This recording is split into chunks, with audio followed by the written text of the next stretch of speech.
So this is a cool play. We just dropped in this Bloom Tender, and we're going to give it haste with the Flamekin Village. And then we play this Fist of Suns. And then we use this mana to cast the Magmatic Force. Hey guys, there's two great ways to support the channel. All links are in the description below. Welcome back, everyone. Playing some Horde of Notions today, and today we're going to try a different video format. We're going to skip through a lot of the early turns and kind of get to the most interesting parts of the game. So I'm going to try that out, and be sure to let me know what you think of it in the comments below. With that, let's take a look at this opener. It could be faster. We're going to mulligan. No card draw on this one, but I like it because it has ramp. We can scry a little with the path. So we'll keep this. And so the whole point of this deck is Elemental Forces and Elemental Incarnations. We're going to try to cough as many of them as we can onto the battlefield. In my first few goings with this deck, it has not been great. It's a bunch of 6 and 8 drops that do not have much synergy with each other.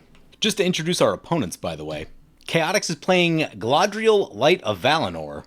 5 mana for a 3/3. Whenever another creature enters the battlefield under your control, choose one that hasn't been chosen this turn, add 3 green mana, put a +1/+1 counter on each creature you control, or scry 2, then draw a card.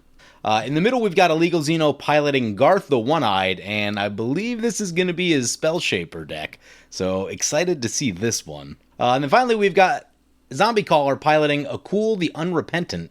4 mana for a 5/5, flying trample, sacrifice 3 other creatures. You may put a creature card from your hand onto the battlefield, activate only as a sorcery, and only once each turn. Anyway, with that, we'll skip ahead later into the action. We do get our Horde of Notions in on turn 3 off of the, triple ramp with Ancient Tomb and 2 Signets. Opponent hits us with a Psychic Possession. Says skip their draw step. Whenever opponent draws a card, you may draw a card. The joke's on them because we have no card draw. So this is a cool play. We just dropped in this Bloom Tender, and we're going to give it haste with the Flamekin Village. And then we play this Fist of Suns. And then we use this mana to cast the Magmatic Force. Though, I wanted to do this in a way to use the Path of Ancestry, but I kind of messed it up, so could have used that scry, sadly. But we've got a Magmatic Force, and it's turn 4. That's a very fast Magmatic Force. Upkeep will shoot KO's face. Xeno's face with the Magmatic Force. I love this card. Makes me so happy. Oh, there's an interesting one. Avengers in Doll. It's a Spell Shaper. 3 and discard a card. Exile target attacking creature. Its controller gains life equal to its toughness. So more or less swords on a creature. It's a little costly, as all Spell Shapers are, but KO's face with the Magmatic Force. We'll start popping some creatures. We'll hit the Fairy Merchant. We got this Rishkar's Expertise off the top, which is huge, because we were basically out of gas. Rishkar's Expertise, draw 7, free card. What do we Oh my god, we can draw more cards if we want to. Smoke Raider's cool too. We could hardcast Smoke Raider though. I guess it's more card draw. Draw more! What is this, a cool draw 14 this turn? Did not catch as many creatures as I was really kind of planning on. We have a lot of cards in hand. Okay, so leaving up to fairies is going to be a top priority. Can we get this Verdant Force? I think we can. And we'll use the Path of Ancestry this time, make sure we get the scry. Opponent has feelings about our commander, they're going to tap it down, that's fine. We deserve that. We'll keep the Tempt on top, because Zombie's been kind of stuck. In comes Verdant Force. Go to combat, leaving up to Fairies mana. We'll send this one into Xeno. We are going to have to discard a fair number of cards. I'm going to give up on the Smoke Raider. If we really need it, we can reanimate it. Can't be correct, but I'm giving up on the Austere Command. I want to use the Fault Line trick with Hostility. Upkeep, 2 Force triggers, Verdant Force and Magmatic Force. Let's shoot the Swords of Plowshare's creature. See what Xeno wants to do with 16 cards in hand that we drew them off the Psychic Possession. Archfiend of Ifnir is a card. Oh no. We're going to have to use the Teferis because they're going to discard a million at the end step. Alright, well.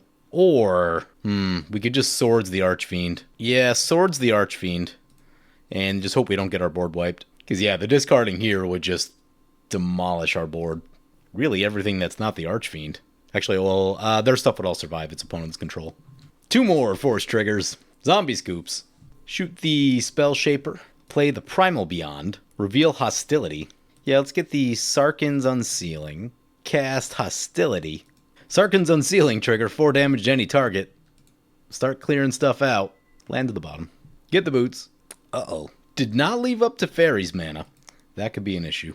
That being the case, send them into Xeno, who seems more likely to have a board wipe. Xeno goes down to 1. That's perfect. They're in Magmatic Force range. Pass the turn. Shoot, Xeno. Down they go. Doors open for KO with a board wipe. Nope, scoops it right there. So, yeah, this is the third game I've played with this deck. The first two went terribly. I did add a few more powerful things into this one. Didn't really see them, though. Last March of the Ents, for example, is stupidly powerful. Haunting Voyage. Mostly, we kind of just got lucky this game because we were basically out of gas, and then we ran into the Rishkar's Expertise double card draw, which was kind of insane. Anyway, hope you guys enjoyed the video. As always, feel free to comment, like, or subscribe. Thank you for watching.